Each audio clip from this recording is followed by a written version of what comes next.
Hey everyone! Welcome back to our channel.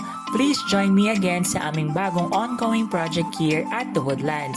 This time, our project is located here at Block 35, Lot 23. Malapit lang ito sa clubhouse. As you can see, madami-dami na din kaming na-accomplish sa bagong project na ito. For almost a month and a half since we started this project. Our second floor extension has been set up and done already. We also extended the front part of this unit with balcony and extended it up to 1.4 meters from the existing walls ni Jasmine sa harap. Kaya naman, we almost covered the entire porch area and garage of this house. Halos hindi ka na talaga magpapapubong sa harap. Kung mapapansin nyo, we have almost made an identical design sa una naming project na may second floor extension, covered garage at kitchen extension at the back. Pero this time, ang pinagkaiba naman ay mas naging maluwag ang setup ng bahay na ito, dito sa ground floor. Why? Dahil dinemolish namin ang mga walls sa likod at gilid ng bahay. This will serve as their dining and kitchen areas. The owner doesn't prefer to have a service area at the back since gusto nila na ma-utilize at ma-maximize ang lahat ng space sa likod.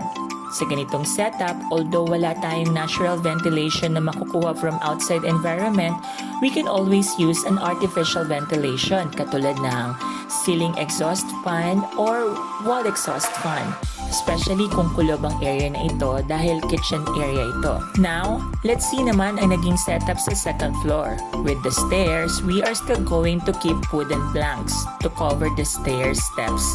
Pero the clients didn't no longer want to change the slope of the stairs kaya we kept it in its original design. As you can see here, pag akyat natin ng second floor, ginamitan natin ang floor ng 60 by 60 porcelain tiles gamit ang dry pack method sa paglalagay ng mga ito. We also adjusted the size of this bedroom at mas ginawa nating mas maluwag at mas malaki ang size nito.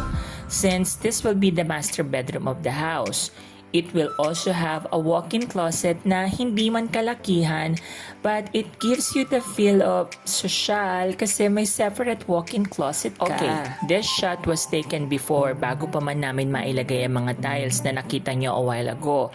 I just wanna give you a view of how the room looks like nung wala pa ang mga tiles. This is the hallway right after you landed in the second floor. Normally, kapantay ng railing ang partition ng room na inilalagay natin sa second floor. Pero since we wanted to elongate the room, we extended the room way behind at magmukhang corridor na lang ang space between the CR and the second bedroom. That's the way going to the walk-in closet and attached room. So kung mapapansin nyo na malaki talaga ang inilawak ng room na ito. This is actually ideal kung talagang gusto nyo ng master's bedroom na master talaga para sa isang Jasmine unit na hindi naman talaga kalakihan ng floor area. O, diba guys, meron pa talaga tayong naisingit dito na walk-in closet. Parang separate ang cabinet nyo and other kikay stuff from your formal bedroom. Now, katabi ng master bedroom ay ang kanilang magiging home office setup.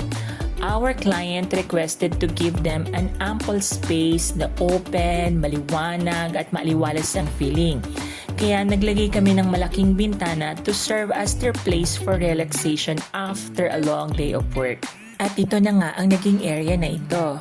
Maliwanag because of the huge window and spacious area dahil sa at least 2.5 meter wide na lapad ng additional room na ito. Ito naman ang ating balcony na almost identical lang din sa nauna nating ginawang project here sa Block 38. Itataas pa natin ang pader na ito since this should be a firewall. Ito ang view ng master bedroom from the balcony. And let's see our neighborhood here sa Woodland Clubhouse area. O diba guys, tahimik lang at ang serene ng paligid. Wala ka pang mga kapitbahay halos at ang presko pa ng hangin.